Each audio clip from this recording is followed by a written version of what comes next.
माननीय सदस्यगण, बीते 12 महीने में मेरी सरकार अनेक महत्वपूर्ण विधेयक लेकर भी आए। ये विधेयक आप सभी संसद सदस्यों के सहयोग से आज कानून बन चुके हैं। ये ऐसे कानून हैं जो विकसित भारत के संकल्पों की सिद्धि का मजबूत आधार है। तीन दशक बाद नारी शक्ति बंधन अधिनियम पारित करने के लिए मैं आपकी सराहना करती हूँ।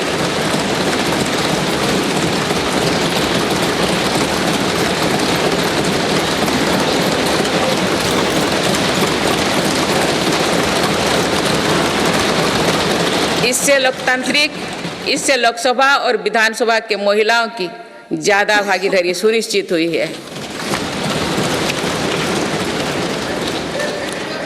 ये वुमेन लीड डेवलपमेंट के मेरी सरकार के संकल्प को मजबूत करता है। रिफॉर्म, परफॉर्म और ट्रांसफॉर्म के अपने कमिटमेंट को मेरी सरकार ने लगातार जारी रखा है। गुलामी के कालखंड में प्रेरित क्रिमिनल जस्टिस सिस्टम अब इतिहास हो गया है। आप दंड को नहीं अपितु न्याय को प्राथमिकता है। न्याय सर्वोपरि के सिद्धांतों पर नई न्याय संहिता देश को मिली है। डिजिटल पर्सनल डेटा प्रोटेक्शन अधिनियम से डिजिटल स्पेस और सुरक्षित होने वाला है। अनुसंधान नेशनल रिसर्च फाउंडेशन अधिनियम से देश में रिसर्च और इनोवेशन को बल मिलेगा। जम्मू और कश्मीर आरक्षण कानून से वहाँ भी जनजातीय समुदाय को प्रतिनिधित्व का अधिकार मिलेगा। इस दौरान सेंट्रल यूनिवर्सिटी कानून में भी संशोधन किया गया। इससे तेलंगाना में सरोक का सेंट्रल ट्राइबल यूनिवर्सिटी बनने का रास्ता सुगम हुआ। पिछले वर्ष 76 अन्य पुराने कानून को भी हटाया गया है। मेरी सरकार परीक्षाओं में होने वाली गड़बड़ी को लेकर युवाओं की चिंता से अवगत है। इसीलिए ऐसे गलत तरीके को सख्ती के लिए नया कानून बनाने का निर्णय लिया है।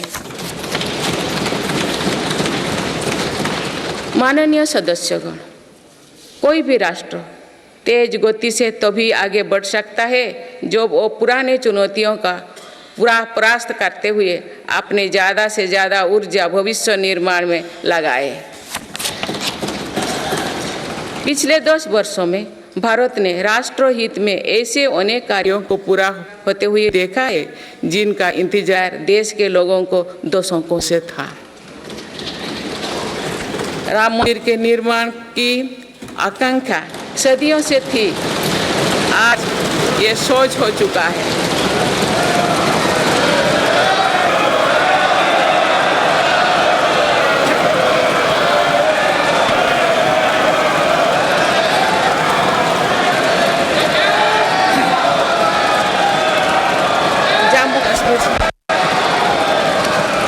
जम्मू कश्मीर से आर्टिकल 370 हटाने को लेकर शंकाएं थी, आज वो इतिहास हो चुकी है।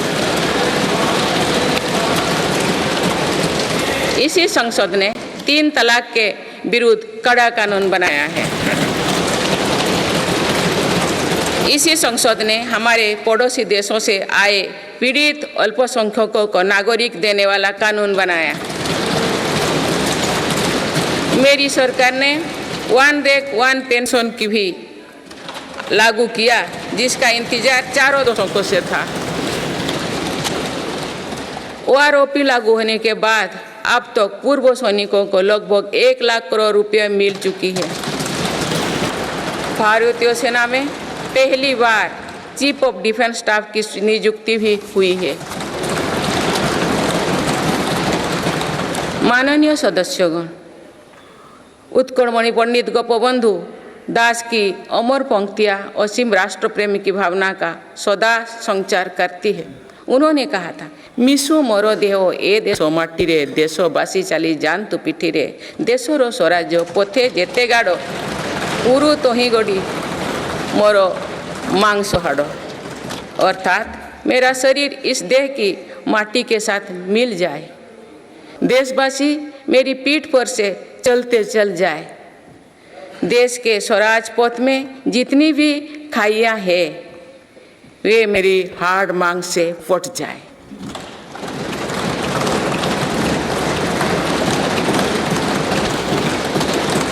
इन पंक्तियों में हमें कर्तव्यों की पराकाष्ठा दिखती है, राष्ट्र सर्वोपरि का आदर्श दिखाई देता है।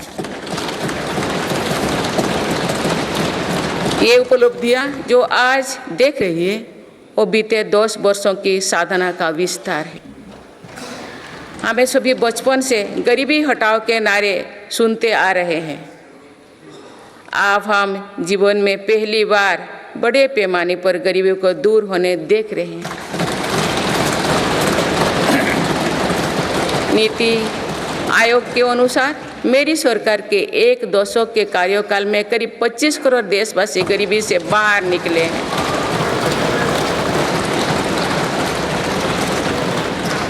यह है प्रत्येक गरीब में नया विश्वास जगाने वाली बात है। जो 25 करोड़ लोगों की गरीबी दूर हो सकती है तो उसकी भी गरीबी दूर हो सकती है।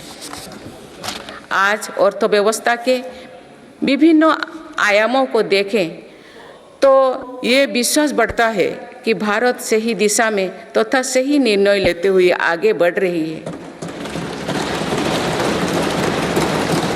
बीते 10 वर्षों में हमने भारत को फ्रेजाइल 5 से निकलकर टॉप 5 इकोनॉमीज में शामिल होते देखा है।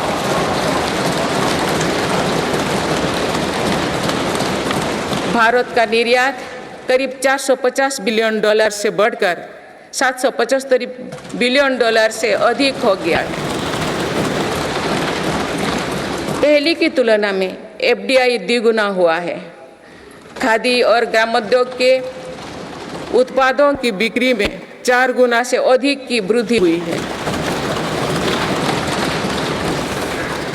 ITR फाइल करने वाले की संख्या करीब 3.25 करोड़ से बढ़कर लगभग 8.25 करोड़ हो चुकी है और बढ़ोतरी 2 गुना से भी कहीं अधिक है।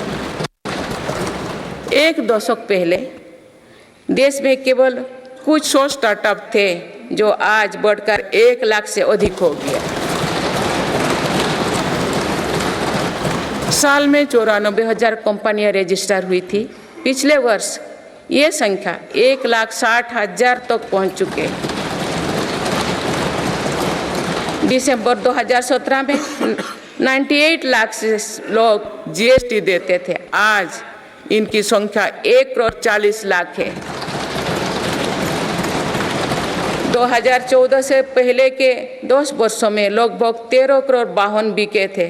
पिछले 10 वर्षों में देशवासियों ने 21 करोड़ से अधिक वाहन खरीदे हैं। 2014-15 में लगभग 2,000 इलेक्ट्रिक वाहन बिके थे, जबकि 2023-24 में दिसंबर माह तक ही लगभग 15 लाख इलेक्ट्रिक वाहन बिक चुके हैं। माननीय सदस्यगण, बीते दशक में मेरी सरकार ने सुशासन और पारदर्शिता को हर व्यवस्था का मुख्य आधार बनाया है।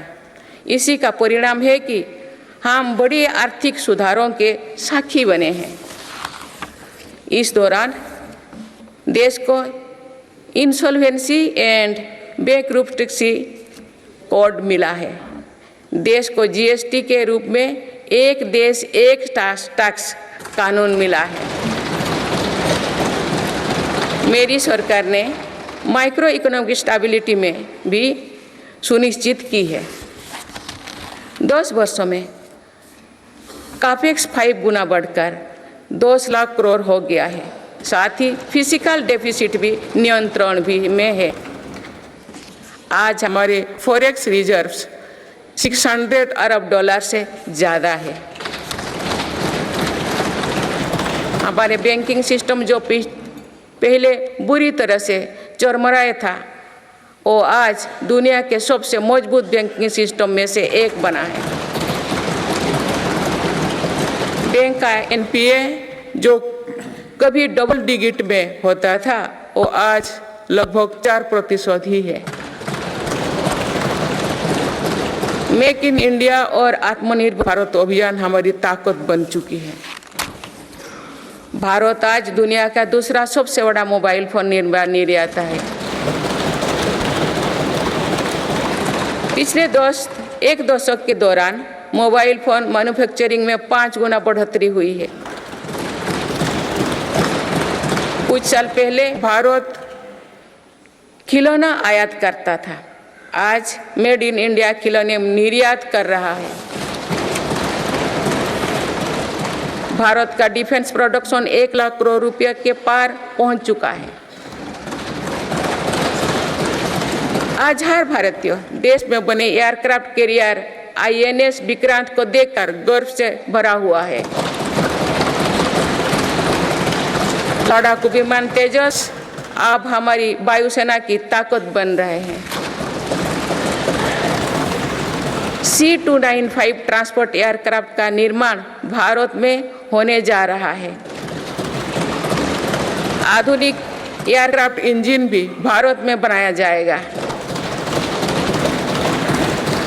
उत्तर प्रदेश और तमिलनाडु में डिफेंस कॉरिडोर का विकास हो रहा है। मेरी सरकार ने डिफेंस सेक्टर में निजी क्षेत्रों की भागीदारी सुनिश्चित की है। स्पेस सेक्टर को भी हमारी सरकार ने क्षेत्रों की भागीदारी सुनिश्चित की है। स्पेस सेक्टर को भी हमारी सरकार ने युवा स्टार्टअप्स के लिए खोल दिया है। माननीय सदस्यगण, मेरी सरकार वेल्थ क्रिएटर का सम्मान करती है तथा भारत के प्राइवेट सेक्टर के सामर्थ्य पर विश्वास करती है। भारत में बिजनेस करना आसान हो, इसके लिए उपयुक्त माहौल रहे, इस पर भी मेरी सरकार लगातार काम कर रही है। ईज ऑफ डूइंग बिजनेस में लगातार सुधार हो रहा है। बीते कुछ वर्षों में 40,000 से ज़्यादा कॉम्प्लायंस को हटाया जा या सरल किया गया है। कंपनीज एक्ट तथा लिमिटेड लायबिलिटी पार्टनरशिप एक्ट में 63 प्रावधानों को अपराध की सूची में बाहर किया गया है। जौन विश्वास अधिनियम द्वारा 183 प्रावधानों को अपराध की श्रेणी से बाहर किया गया है। अदालत के बाहर विवादों को सौहार्दपूर्ण समाधान हेतु मध्यस्थता पर कानून बनाया गया है। वन और पर्यावरण विभाग से क्लियरेंस मिलने में जहां 600 दिन लगते थे, वहां आज 75 दिन से भी कम समय लगता है।